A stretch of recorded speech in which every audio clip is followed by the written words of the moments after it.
Shalom, semangat pagi Bapak Ibu Saudara yang saya kasih dalam nama Tuhan Yesus Kristus.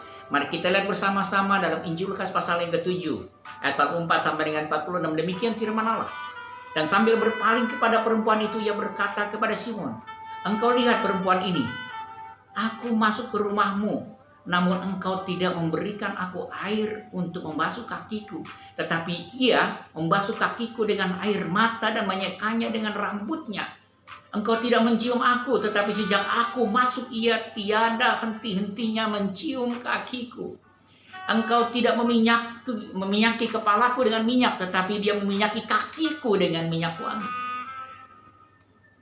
Saudaraku yang saya kasih di dalam nama Tuhan Yesus Kristus, ada satu perintah yang kekal bagi saudara dan saya, yang harus kita ajarkan berulang-ulang bagi semua keturunan kita, bagi generasi demi generasi, yaitu kasihlah Tuhan Allahmu dengan segenap hatimu, dengan segenap jiwamu, dengan segenap akal bundimu, dan dengan segenap kekuatanmu, dan kasihlah sesama manusia seperti dirimu sendiri.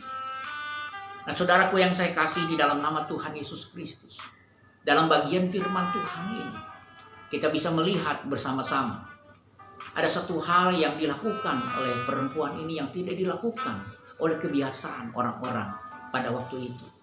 Sebenarnya sesungguhnya ia berkata kepada Simon, mungkin dia menegur Simon, tetapi juga dia mungkin menegur orang Farisi yang sesungguhnya selalu mengutamakan adat istiadat orang Yahudi. Dan pada saat ia mengundang Yesus masuk ke sana, kemungkinan besar orang Yahudi ini atau orang Farisi ini tidak membasuh kaki Yesus dengan air.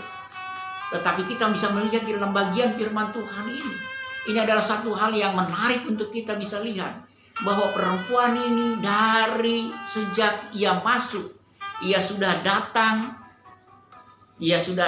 membasuh kakinya dengan air mata, dia menyekanya dengan rambutnya, dia tidak henti-hentinya mencium kakiku. Ini sesuatu hal, dan bahkan dia berkata ia tidak meminyaki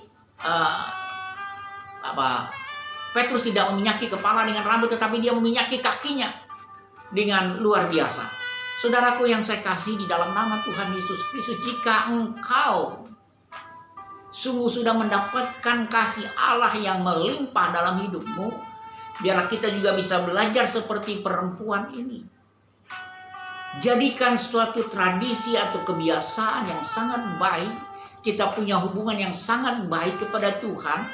Kita senantiasa mau bersyukur kepada Tuhan atas kasih karunia yang begitu melimpah di dalam hidup kita.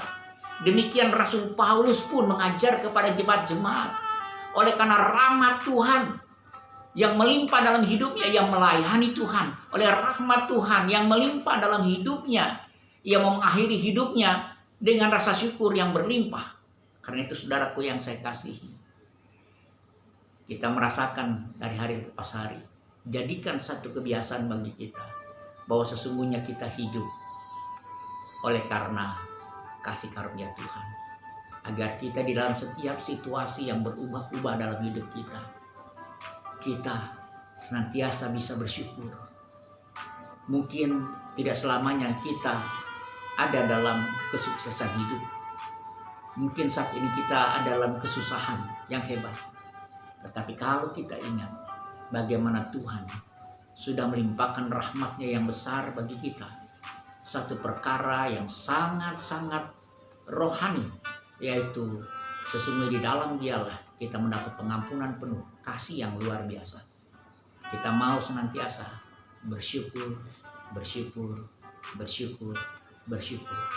Dan rasa bersyukur, hidup kasih karunia, biarlah itu menjadi tradisi kita, hidup kita, dan gaya hidup kita. Tuhan Yesus memberkati.